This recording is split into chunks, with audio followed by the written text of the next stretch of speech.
Assalamualaikum warahmatullahi wabarakatuh. Teman-teman pendidik di seluruh Indonesia, bertemu kembali dengan saya Fatona SPD, Kepala Sekolah SDN Patian Wetan, Kecamatan Babadan. Refleksi pelaksanaan kurikulum satuan pendidikan merupakan bagian dari pelaksanaan kurikulum merdeka yang dituangkan dalam kurikulum operasional sekolah. Kali ini kita akan berbagi praktik baik tentang pelaksanaan kinerja kepala sekolah terkait indikator refleksi pengelolaan kurikulum satuan pendidikan. Assalamualaikum warahmatullahi wabarakatuh. Alhamdulillah, wasyukurillah, pada pagi hari ini kita bisa melaksanakan kegiatan terkait refleksi kurikulum pengelolaan kurikulum satuan pendidikan. Bapak Ibu, terima kasih atas waktu dan kerjasamanya. Kita sebagai pelaksana di dalamnya, warga sekolah, dari peserta didik, guru, operator, penjaga sekolah, wali murid, dan komite juga masuk di dalamnya.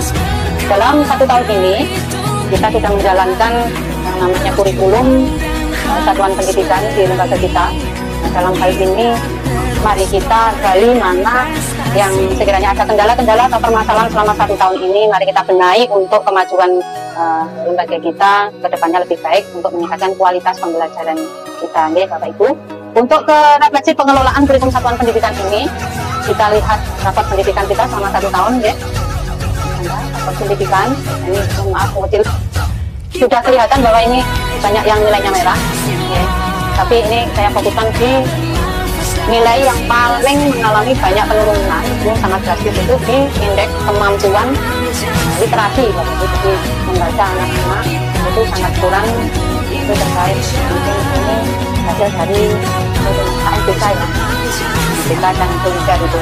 Maka kita fokuskan di bagian indeks kemampuan literasi, Bapak Ibu. Nah, berdasarkan rapat pendidikan yang banyaknya rasa di, maka saya ambil indikator refleksi pengelolaan kurikulum satuan pendidikan. Nah, refleksi pengelolaan kurikulum satuan pendidikan itu sendiri antara lain meliputi 1. Penyusunan dan pemetaan KSP kurikulum satuan pendidikan, itu pemahaman karakteristik satuan pendidikan, itu terkait visi misi, tujuan, karakteristik sekolah, kemudian pemetaan kompetensi, penentuan alokasi waktu, materi. Yang kedua, perencanaan pembelajaran, itu sudah itu laksanakan setiap hari tentunya, tentang ATP, asesmen, model ajar, penilaian, perspektif juga.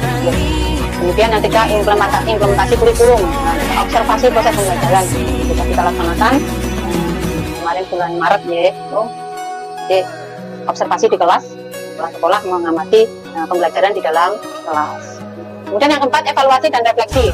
Nah, di evaluasi dan refleksi ini, mari kita bahas bersama kendala-kendala apa dan permasalahan apa yang selama ini kita perlu bahas, ya. Kita cari pemetaan bersama solusi-solusi yang baik untuk kedepannya meningkatkan kualitas pendidikan. Mungkin ada kendala atau permasalahan Bapak Ibu, mari kita sampaikan di sini, kita pecahkan bersama. Mungkin ada permasalahan dari Bapak Ibu.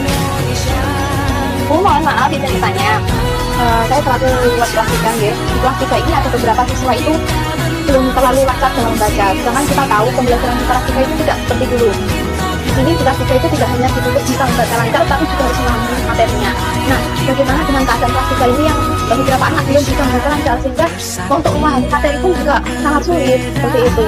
Dan saya juga mengalami kebingungan karena di sisi lain saya juga harus mengajar materi untuk anak-anak yang sudah mampu untuk memahami dan bisa lancar membacanya seperti itu. Karena solusinya itu.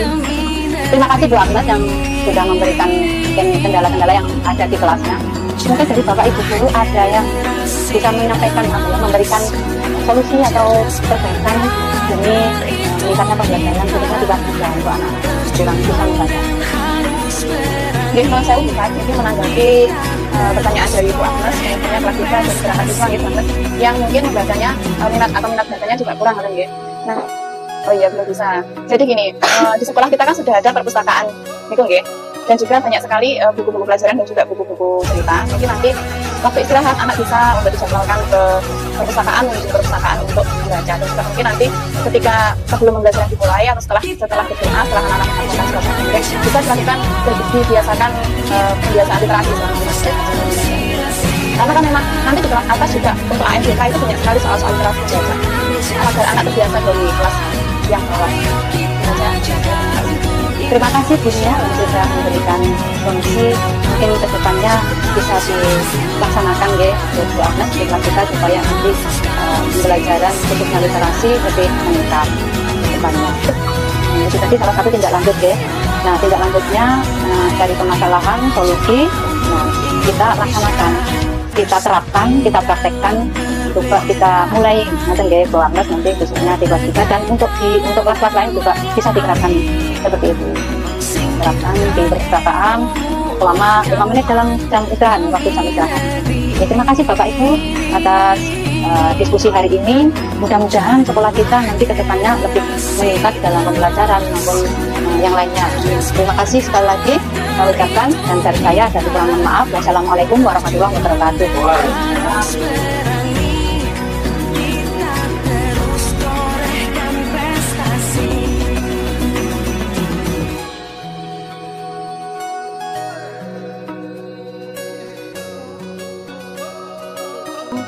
Alhamdulillah, dengan diadakannya program Manca 5 menit baca setiap harinya pada jam istirahat, ada kemajuan secara signifikan yang terjadi pada kelas 3.